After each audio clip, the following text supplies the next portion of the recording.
የኢትዮጵያና ፖላንድ ዲፕሎማሲያዊ ግንኙነት በ20ኛው ክፍለ ዘመን መጀመሪያ አካባቢ የተጸነሰና በሂደት እየጎለበተ የመጣ ነበር።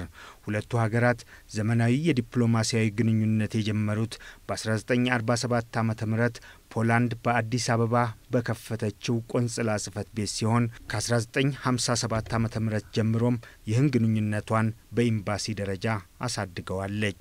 ሁለቱ ሀገራት ከዲፕሎማሲያዊ ግንኙነት በዘለለ የኢኮኖሚ ትብብራቸውን ለማጠናከር ተጨባጭ እንቅስቃሴ የጀመሩትም በ1934 በተፈራረሙት የንግድ ስምምነት ነበር። ፖላንድ በአጼ ኃይለ ሥላሴ ዘመነ መንግስት በኢትዮጵያ የከፈተችው የብረት ፋብሪካና በደርግ ዘመንም እንዲሁ በኢትዮጵያ ያቋቋመችው የማጭድ ፋብሪካ ከኢትዮጵያ ጋር ጠንካራ የኢኮኖሚ ግንኙነት ለመፍጠር ያላትን ፍላጎት የሚያሳይ ነበር። በሶሻሊስቱ ጎራ የነበረችው ፖላንድ ከሶሻሊስታዊ ስርዓት መፈራረስ ጋር በተያያዘ በአዲስ አበባ የነበራትን ኤምባሲ ዘግታ የነበረች ቢሆንም ግንኙነቱን ዳግም ለማደስ በሚያዝያ 2002 ዓ.ም ኤምባሲዋን ዳግም ከፍታለች። አሴኮና ኦርሱስ የተባሉት ኩባንያዎቿም በኢንፎርሜሽን ቴክኖሎጂና በእርሻ ማሽነሪዎች ምርት ዘርፍ በኢትዮጵያ መሳተፍ መጀመራቸውም ፖላንድ ከኢትዮጵያ ጋር ያላትን የኢኮኖሚ ግንኙነት ለማጠናከር ከፍተኛ ፍላጎት እንዳላት ያሳየ ነው። ይህንን የሁለትዮሽ ትብብር ወደ ላቀ ደረጃ ለማሸጋገር የፖላንዱ ፕሬዝዳንት አንድሬ ዱዳ ባለፈው ዓመት ግንቦት ወር በኢትዮጵያ ውጤታማ የሥራ ጉብኝት አድርገዋል። ይህንን ተከትሎ ነው እንግዲህ የፌዴሪ ፕሬዝዳንት ዶክተር ሙላቱ ተሾመ በፖላንዱ ፕሬዝዳንት አንድሬ ዱዳ በተደረገላቸው ግብዣ መሰረት በፖላንድ ይፋዊ የሥራ ጉብኝት ያደረጉት። የኛም አመጣጥ ዓላማውም ከኢትዮጵያና ፖላንድ መካከል ያለውን የንግድ ኢንቨስትመንት እና የሁለቱን ሀገሮች ግንኙነት የበለጠ ለማቀራረብና የጋራ ተጠቃሚነትን ኢንሃንስ ለማራመድ ነው። ፕሬዝዳንት ዶክተር ሙላቱ ተሾመ የፖላንድ ጉብኝታቸውን የጀመሩትም የፖላንዱ ፕሬዝዳንት አንድሬ ዱዳና ሌሎች ሀገሪቱ ከፍተኛ ባለስልጣናት በዋርሶ ፕሬዝዳንታዊ ቤተ መንግስት ባደረጉላቸው ደማቅ አቀባበል ነበር። ፕሬዝዳንት ዶክተር ሙላቱ ተሾመ በቤተ መንግስቱ የተደረገላቸውን አቀባበል ተከትሎም ከፕሬዝዳንት አንድሬ ዱዳ ጋር በሁለቱ ሀገራት ሁለንተናዊ ግንኙነት ዙሪያ መክረዋል። በተለይም የሁለቱን ሀገራት የንግድና ኢንቨስትመንት ግንኙነት በማሳደግ የሁለቱን ሀገራት የጋራ ተጠቃሚነት እውን ለማድረግ ትኩረት ሰጥተው እንደሚሰሩ ነው ፕሬዝዳንቶቹ በውይይታቸው ያረጋገጡት። በፕሬዝዳንት ዶክተር ሙላቱ ተሾመና በፕሬዝዳንት አንድሬ ዱዳ የተመሩት የሁለቱ ሀገራት ልዑካን ቡድኖችም ባደረጉት የጋራ ውይይት በተለይ የፖላንድ ባለሀብቶች በኢትዮጵያ ባሉ የተለያዩ የኢንቨስትመንት አማራጮች በሰፊው ማሰማራትና የሁለቱን ሀገራት ሁለንተናዊ ትብብር ወደ ላቀ ደረጃ ማሸጋገር በሚቻልበት ሁኔታ ላይ መክረዋል። የሁለትዮሽ ውይይቶቹን ተከትሎም ፕሬዝዳንት ዶክተር ሙላቱ ተሾመና ፕሬዝዳንት አንድሬ ዱዳ በጋራ በሰጡት መግለጫ በተለይ የሁለቱን ሀገራት ኢኮኖሚያዊ ግንኙነት ወደ ላቀ ደረጃ ማሸጋገር ልዩ ትኩረት የሚሰጠው መሆኑን ነው ያረጋገጡት። ፕሬዝዳንት ዶክተር ሙላቱ ተሾመ የኢትዮ ፖላንድን ሁለንተናዊ ግንኙነት ለማጠናከር የሁለቱን ሀገራት የንግድና ኢንቨስትመንት ግንኙነት ማሳደግ ወሳኝ መሆኑን መግባባት ላይ ደርሰናል ብለዋል። Ethiopia attaches great importance to its relation with Poland. ኢትዮጵያ ከፖላንድ ጋር ያላት ግንኙነት እጅግ አስፈላጊ እንደሆነ ታምናለች። እናም ይህ የረጅም ጊዜ ታሪካዊ ግንኙነት የበለጠ እንዲጠናከር ትፈልጋለች። ፕሬዝዳንት አንድሬ ዱዳ ባለፈው ዓመት ኢትዮጵያን መጎብኘታቸው ዲፕሎማሲያዊ ግንኙነታችን የንግድና ኢንቨስትመንት ግንኙነታችንን ማስፋፋት የሚያስችሉ ሁኔታዎችን ማመቻቸት ወደሚያስችለው ደረጃ እንዲሸጋገር አድርጎታል። በሁለትዮሽ ውይይታችንም የኢትዮ ፖላንድን ወዳጅነት የበለጠ ለማጠናከር የንግድና ኢንቨስትመንት ግንኙነት አስፈላጊ መሆኑን አጽንኦት ሰጥተናል። በእነዚህ የሁለቱ ሀገራት ከፍተኛ ልዑካን ቡድኖች ጉብኝት ዲፕሎማሲያዊ ግንኙነታችን የሁለትዮሽ እርካታን ወደ መፍጠር ደረጃ ደርሷል። ይህንን እጅግ ልዩ የሆነ ፖለቲካዊና ዲፕሎማሲያዊ ግንኙነት መሰረት በማድረግ ነው ኢኮኖሚያዊ ግንኙነታችንን ለማዳበር እያሰብን ያለነው። ለዚህም በሁለቱ ሀገራት ያሉ መልካም እድሎችን መለየትና ጥቅም ላይ ማዋል ተገቢ መሆኑን ነው ፕሬዝዳንት ሙላቱ የተናገሩት። We have established a common understanding to continue to identify ለሁለቱ ሀገራት የጋራ ተጠቃሚነት የሚረዱ የጋራ ፍላጎቶችን የመለየቱን ስራ እንድንቀጥል መግባባት ላይ ደርሰናል። በሁለቱም ሀገራት ያሉ እድሎችን ለመጠቀም ብዙ መስራት አለብን። በኢትዮጵያም ሆነ በፖላንድ ያሉ መልካም እድሎች ግንኙነታችን ወደ ቀጣዩ የላቀ ምዕራፍ ለማሸጋገር ጥቅም ላይ ሊውሉ ይችላሉ። ኢትዮጵያ የንግድ ግንኙነትን ለማስፋፋት፣ ኢንቨስትመንትን ለመሳብ፣ ቴክኖሎጂን ለማሸጋገር፣ የትምህርት ግንኙነትን ለማጠናከር ከፖላንድ ጋር የቅርብ ትብብር እንዲኖራት ትፈልጋለች። ኢትዮጵያ ከተለያዩ የዓለማችን ክፍሎች ኢንቨስትመንትን በመሳብ ረገድ በጣም ስኬታማ ናት። እናም ኢትዮጵያ የኢኮኖሚ ሽግግር ስኬታማ በሆነ መልኩ ከተከናወነባት ፖላንድ ኢንቨስትመንትን ማስተናገድ ትፈልጋለች። ይህ ስኬታማ የፖላንድ የኢኮኖሚ ሽግግር ለኢትዮጵያም እንደ መልካም ተሞክሮ የሚወሰድ ነው። የፖላንዱ ፕሬዝዳንት አንድሬ ዱዳ በበኩላቸው ኢትዮጵያ በፈጣን እድገት ውስጥ ያለችና ሰፊ የገበያ ዕድል የምትከፍት ሀገር በመሆኗ የፖላንድ ባለሀብቶች በኢትዮጵያ የተለያዩ የኢንቨስትመንት አማራጮች መሳተፋቸው እጅግ ጠቃሚ ነው ብለዋል። የፖላንድ የኢንቨስትመንት አካላት ከፖላንድ ውጭ የሚያደርጉት ተሳትፎ ኢትዮጵያውያንንም ታሳቢ ያደረገ እንዲሆን ማሳሰብ ፈልጋለሁ። ኢትዮጵያ ትልቅ ገበያ ነች። ኢትዮጵያ የ100 ሚሊዮን ሕዝብ ሀገር እንደመሆኗ ትልቅ ተጠቃሚ ያለባት ሀገር ነች። ኢትዮጵያ አሁን ላይ ሀብታም ሀገር ባትሆንም በፍጥነት እያደገች ያለች ሀገር ነች። በዓለማችን በፍጥነት እያደጉ ካሉ ሀገራት መካከልም አንዷ ነች። ሕዝቧም በዛው ደረጃ እየተለወጠ ያለ ሀገር እንደመሆኗ ትልቅ ገበያ የሚፈጥር ነው። አሁን ደግሞ አዲሱ ጠቅላይ ሚኒስትር ወደ ስልጣን ከመጡ ወዲህ እየተያየ ያለው መረጋጋት በኢትዮጵያ ገበያ ላይ ለማተኮር እድል የሚሰጥ ነው። እናም የፖላንድ ባለሀብቶች ወደ ኢትዮጵያ ሄደው በተለያዩ የኢንቨስትመንት አማራጮች እንዲሳተፉ ነው ጥሪ የማቀርበው። ፖላንድ በኢትዮጵያ በተለይ በግብርና ማሽነሪና በሌሎችም ዘርፎች የጀመረችውን ትብብርና የእውቀትና ቴክኖሎጂ ሽግግር እንቅስቃሴ አጠናክራ ለመቀጠል ትኩረት ሰጥታ ትሰራለች ነው ያሉት ፕሬዝዳንት አንድሬ ዱዳ። በኢትዮጵያ እጅግ አስፈላጊ ከሆኑ የኢኮኖሚ ዘርፎች መካከል አንዱ ግብርና ነው። እናም በግብርና ማሽነሪዎች ምርት ረገድ እያደረግነው ካለው ትብብር ጎን ለጎን በማዳበሪያ ምርት ረገድም በትብብር መስራታችን እጅግ አስፈላጊ ነው። እናም እነዚህን መሰል ትብብሮች የበለጠ ለማጠናከር ኢትዮጵያ በዋርሶ ኤምባሲዋን እንድትከፍት እንፈልጋለን። ፕሬዝዳንት ዶክተር ሙላቱም በዚህ ላይ ግልጽ አቋም እንዳለ ገልጸውልኛል። ኤምባሲውም በተሻለ ፍጥነት ይከፈታል ብለን እናምናለን። በኢትዮጵያና በፖላንድ መካከልም የቀጥታ የአየር በረራ እንዲኖርም እንፈልጋለን። ኢትዮጵያና ፖላንድ የሁለትዮሽ ውይይቱን ተከትሎ በትምህርት ዘርፍ ተባብሮ ለመስራት መነሻ የሚሆን የመግባቢያ ሰነድም ተፈራርመዋል። ስምምነቱም በተመረጡ መስኮች የእውቀት ሽግግር ለማምጣት የሚያስችል መሆኑን ነው ፕሬዝዳንት ዶክተር ሙላቱ ተሾመ የተናገሩት። ለድህረ ምረቃ በተለይም በሳይንስ ኢንጂነሪንግ ፖላንድ አንጻራዊ የበላይነት ባስመዘገበችባቸው አካባቢዎች የትራንስፈር ኦፍ ኖሃው በቴክኖሎጂ የምንፈልጋቸው መስኮች አሉ።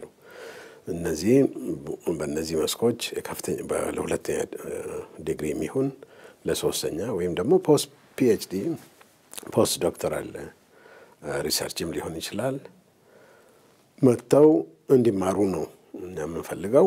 ፖላንዶችም በዚህ በጣም ለመደገፍ ዝግጁ እንደሆኑ ነው የነገሩን። በዕለቱ የፖላንዱ ፕሬዝዳንት አንድሬ ዱዳ ከፍተኛ የሀገሪቱ ባለስልጣናት፣ የፖላንድ የንግዱ ማህበረሰብ አባላትና ሌሎች እንግዶች በተገኙበት ለፕሬዝዳንት ዶክተር ሙላቱ ተሾመ የራት ግብዣ አድርገውላቸዋል።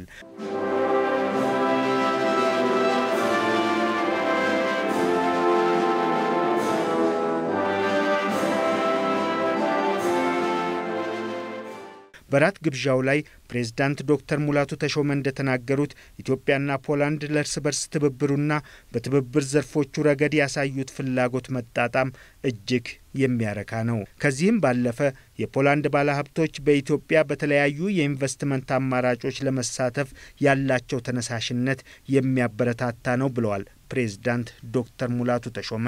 I'm also quite encouraged by the interest shown so far by Polish investors.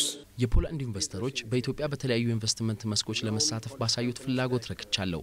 እንደ ኡርሱስና አሴኮ የመሳሰሉ ታዋቂ የፖላንድ ኩባንያዎች በኢትዮጵያ በተጨባጭ ተሰማርተው በቴክኖሎጂና እውቀት ሽግግር ረገድ አስተዋጽኦ እያበረከቱ ነው። ነገር ግን አሁንም በሁለቱ ሀገራት መካከል ያለውን የንግድና ኢንቨስትመንት ፍሰት ለማሳደግ ተጨማሪ ጥረትን ማድረግ ይጠይቃል። የፖላንድ ባለሀብቶች በኢትዮጵያ ትርጉም ያለው ኢንቨስትመንት ለማካሄድ አቅሙ አላቸው።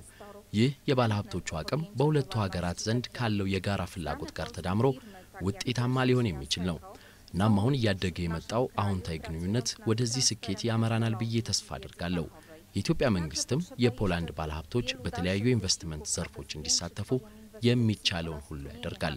ኢትዮጵያ ጥንታዊና የሰው ዘር መገኛ ከመሆኗ በተጨማሪ የአፍሪካ ህብረትና የአፍሪካ ኢኮኖሚ ኮሚሽን መቀመጫ መሆኗም በጣም ልዩና ተፈላጊ ያደርጋታል ያሉት ደግሞ የፖላንዱ ፕሬዝዳንት አንድሬ ዱዳ ናቸው። ከዚህም በተጨማሪ ኢትዮጵያ የ100 ሚሊዮን ህዝብ ሀገርና ፈጣን እድገት እያስመዘገበች ያለች መሆኗም ተፈላጊነቷን የሚያጎሉ ሌሎች ገጽታዎቿ ናቸው ብለዋል ፕሬዝዳንቱ። እናም በዚች ህዝቦቿን ከድህነት ለማውጣት በምትተጋ ሀገር የፖላንድ ባለሀብቶች በተለያዩ የኢንቨስትመንት መስኮች እንዲሳተፉ አስፈላጊውን ድጋፍ እንደሚያደርጉም ፕሬዝዳንቱ አረጋግጠዋል። አሁን ማድረግ የምንፈልገው በኢትዮጵያ ያለውን የፖላንድ ባለሀብቶች የኢንቨስትመንት ተሳትፎ ማሳደግ ነው። የፖላንድ ባለሀብቶች ወደ ኢትዮጵያ ሄደው በተለያዩ የኢንቨስትመንት አማራጮች እንዲሳተፉ ማበረታታት እንፈልጋለን። እኔም እንደ ፖላንድ ፕሬዝዳንትነቴ በኢትዮጵያ ለሚሰማሩ የፖላንድ ባለሀብቶች አስፈላጊውን ድጋፍ አድርጋለሁ። የፖላንድ ባለሀብቶች በኢትዮጵያ የሚያደርጉት ተሳትፎ ለኢትዮጵያ ብሎም ለአፍሪካ እድገት የበኩላችንን አስተዋጽኦ እንድናበረክት እድል ይፈጥርልናል። ኢትዮጵያ የገጠሟትን ተግዳሮቶች ውጤታማ በሆነ መልኩ ለመቅረፍ እየሰራች ያለች ሀገር መሆኗም አስተማማኝ አጋር እንደሚያደርጋት ነው ፕሬዝዳንት ዱዳ የተናገሩት። czasem w trudnych warunkach. ኢትዮጵያ አንዳንዴ አስቸጋሪ ሁኔታዎች ቢያጋጥሟትም የፖለቲካ ሂደቶቹ ሰላማዊ በሆነ መንገድ ነው እየተካሄዱ ያሉት። ይህም ለሌሎች የአፍሪካ ሀገራት ትልቅ ተምሳሌት የሚሆን ነው።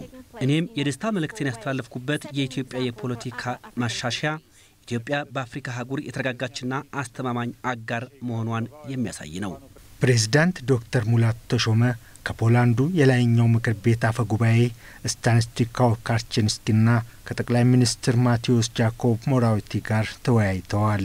በፖለቲካ እና በዲፕሎማሲ በጣም እንግባባንን የሚለው ብቻ ታሪክን እያወራ መኖር ይብቃን። ወደ ኢኮኖሚ ትስስር ደግሞ እንግባ የሚል ፍላጎት አላቸው። ከጠቅላይ ሚኒስትሩም ጋር ያደረግነው ውይይት የሚያመላክተው ይህንን ነው። ኢትዮጵያ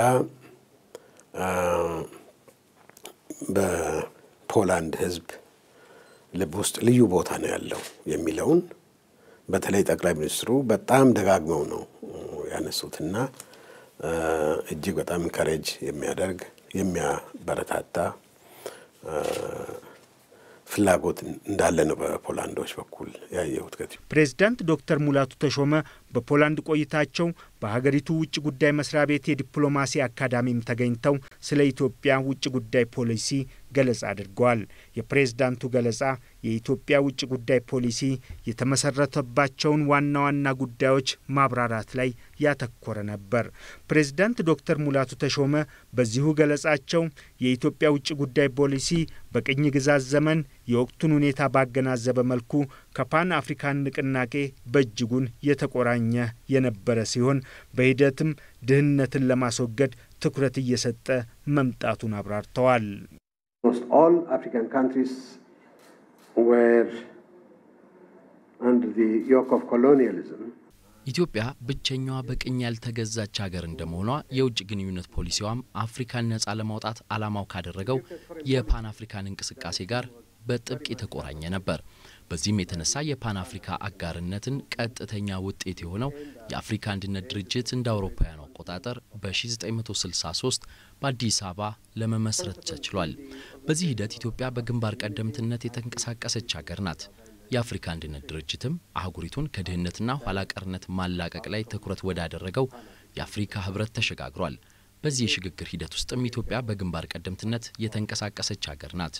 በሀገር ደረጃም ኢትዮጵያ በአሁኑ የውጭ ጉዳይ ፖሊሲው ሆነ በብሔራዊ ደህንነት ስትራቴጂዋ ድህነትን ለማጥፋት ልዩ ትኩረት ሰጥታለች። ይህ ደግሞ የሆነው ድህነት ለህልውናዋ ትልቅ አደጋ መሆኑን በማመኗ ነው። ኢኮኖሚያችን ከህዝባችን 70% ድርሻ ለሚይዘው ለወጣቱ የሥራ ዕድል መፍጠር ካልቻለ አለመረጋጋት እንዲፈጠር የማድረግ ድርሻ ይኖራል። ለዚህም ነው ለወጣቱ የሥራ ዕድልና ብሩህ ተስፋ መፍጠር በሀገሪቱ ብሔራዊ ደህንነት ስትራቴጂ ትልቅ ትኩረት የተሰጠው። በዚሁ መሰረት የሀገሪቱ ፖሊሲዎች ፈጣን የኢኮኖሚ እድገት በማስመዝገብ ድህነትን መቅረፍ በሚያስችል መልኩ መቀረጻቸውን ነው ፕሬዝዳንት ዶክተር ሙላቱ ተሾመ ለታዳሚዎቻቸው ያብራሩት። Now, guided by this policy, Ethiopia has registered remarkable economic achievements. በዚህ ፖሊሲ በመመራት ኢትዮጵያ ትልቅ ሊባል የሚችል ስኬት አስመዝግባለች። ኢኮኖሚያችን ባለፉት 15 ዓመታት በሁለት አሃዝ ሲያድግ ቆይቷል። ከዚሁ ጋር በተያያዘ ኢትዮጵያ በዓለማችን በፍጥነት እያደጉ ካሉ ሀገራት መካከልም አንዷ ሆናለች። በዚህም እንደ አውሮፓውያን አቆጣጠር በ2000 ዓመተ ምህረት 44 በመቶ የነበረው የድህነት ምጣኔ አሁን ላይ ወደ 20 በመቶ ዝቅ እንዲል አስችሏል። የምዕተ ዓመቱን የልማት ግቦችንም ሙሉ ለሙሉ በሚባል ደረጃ ማሳካት ችለናል። እንደ አውሮፓውያን አቆጣጠር በ1990ዎቹ ከ20 በመቶ በታች የነበረው የመጀመሪያ ደረጃ ትምህርት ቅበላ ዛሬ ላይ ከ95 በመቶ በላይ ደርሷል። የሴቶችና ወንዶች ተማሪዎች ምጣኔም ከሞላ ጎደል እኩል ሊሆን ችሏል። የመንግስትም ሆነ የግል ከፍተኛ የትምህርት ተቋማት ከፍተኛ ሊባል በሚችል ደረጃ መስፋፋታቸውንና የሀገሪቱ የልማት ጉዞ የሚያስፈልገውን የተማረ የሰው ኃይል በማቅረብ ረገድ የራሳቸውን ሚና መጫወት መጀመራቸውንም ነው ፕሬዝዳንቱ የተናገሩት።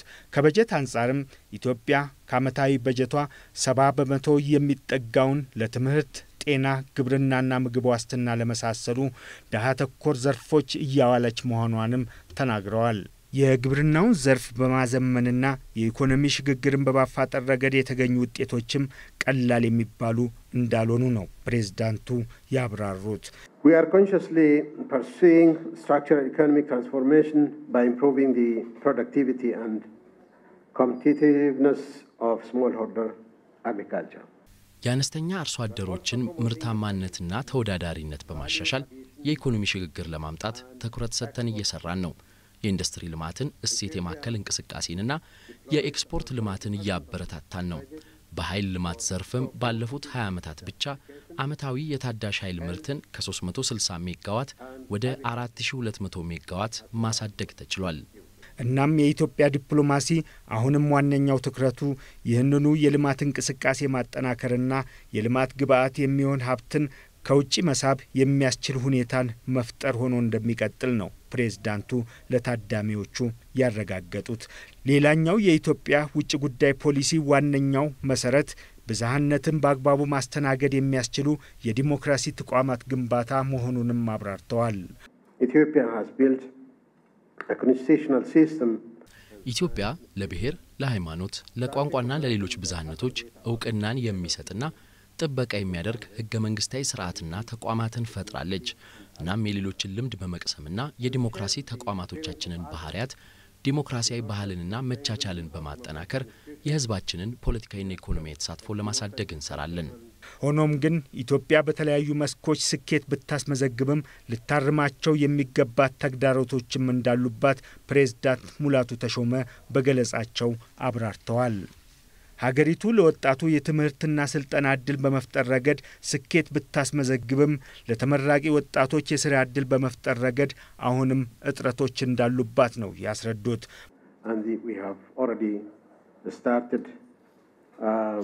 እነዚህን ተግዳሮቶች ለመቅረፍ መንግስታችን ጥልቅ የሆነ ፖለቲካዊና ኢኮኖሚያዊ ማሻሻያዎችን ማድረግ ጀምሯል። በቅርቡ የተደረገው ሰላማዊ ስልጣን ሽግግር ለዲሞክራሲ ስርዓት ግንባታ ጉዟችን አንድ ወሳኝ ምዕራፍ ነው። ፕሬዝዳንት ዶክተር ሙላቱ ተሾመ በፖላንድ ከዋና ከተማዋ ዋርሶ 165 ኪሎ ሜትር ርቀት ላይ የሚገኘውን የአዞቲ ፖላዊ የማዳበሪያና ኬሚካል ፋብሪካም ጎብኝተዋል። በጉብኝቱ ላይ ፋብሪካው ስለሚያመርታቸው ማዳበሪያና የኬሚካል ምርቶች እንዲሁም በምርት ሂደቱ የፋብሪካውን የምርት ግብዓትና ተረፈ ምርት መመጋገብን በተመለከተ ገለጻ ተደርጎላቸዋል። ኢትዮጵያ ተጨባጭ የኢኮኖሚ መዋቅር ሽግግር ለማምጣት ከአዞቲም ሆነ መሰል ተቋማት ጋር በግብርና ግብዓቶች ምርት ረገድ በአጋርነት መስራት እንደምትፈልግ ፕሬዝዳንቱ ተናግረዋል። ወደ 20 ሚሊዮን የሚጠጋ አርሶ አደር አለን። ለ20 ሚሊዮን አርሶ አደር ማዳበሪያ ከውጭ ያስገባን የምንቀጥል ከሆነ እንዲሁ እድሜ ልካችንን በምግብ ራስን መቻል የሚለው ስሎጋን ካልሆነ በስተቀር በጣም ብዙ አምርተን ምርትና ምርታማነትን አዘምነን ወደ ኢንዱስትሪያላይዜሽን ለመሻገር አስቸጋሪ ነው የሚሆነው። ማዳበሪያን ኢምፖርት እያደረግን በፍጹም የሚታሰብ አይደለም እና በማዳበሪያ ከነሱ ጋር ብንሰራ እኔ በጣም ትልቅ ጥቅም የምናገኝበት ነው የሚመስለኝ። በእርሻ መሳሪያዎች ማምረቻ እንደዚሁ ነው እና ሌሎችም ኢትዮጵያ የበለጠ የምትፈልጋቸው ኢትዮጵያ ብዙ ነገር ነው የምትፈልገው ነገር ግን እጅግ በጣም የምንፈልገውና ለጂቲፒያችን ለትራንስፎርሜሽን ኢንዱስትሪያችንን ትራንስፎርም ለማድረግ ከግብርና ወደ ኢንዱስትሪ ያሻግሩናል ብለን ያቀናቸዋሉ። ለዛ ሊያግዙ የሚችሉትን ትኩረት አድርገን ቶሎ ከእነሱ ጋር ተባብረን ብንገባ ተጠቃሚ ነው የምንሆነው። ፕሬዝዳንት ዶክተር ሙላቱ ተሾመ በፖላንድ ቆይታቸው የዋርሶን ጥንታዊ ክፍልንም ጎብኝተዋል። በዋና ከተማዋ ዋርሶ በአንድ ማንነቱ ባልታወቀ ወታደር መካነ መቃብር ላይም የአበባ ጉንጉንም አኑረዋል። በአጠቃላይ በፖላንድ ያደረጉት ይፋዊ የሥራ ጉብኝትም ውጤታማ እንደነበር ፕሬዝዳንት ዶክተር ሙላቱ ተሾመ ተናግረዋል። እጅግ በጣም የተሳካ ነው የምለው ፖላንድን ለማወቅ ያስቻለኝ ነው። የፖላንድን ምን ያህል ከኢትዮጵያ ሕዝብ ጋር ለመስራት ፍላጎትና ጉጉት እንዳላቸው ለማወቅ አግዞኛል። ስለዚህ በቀጣይ እንዲሁ እዚህ ረግጠን አገሩን አይተን አድንቀን መመለስ ብቻ ሳይሆን ይሄን ያለውን ተስፋ ሰጪ የትብብር መንፈስ እንዴት አድርገን ነው እኛም ተቀብለን ተግባራዊ ማድረግ የምንችለው የሚለውን ከሚመለከታቸው መንግስት አካላት ጋር ከመንግስት አመራሮች ጋር ተነጋግረን ይህን እድል መጠቀም ነው።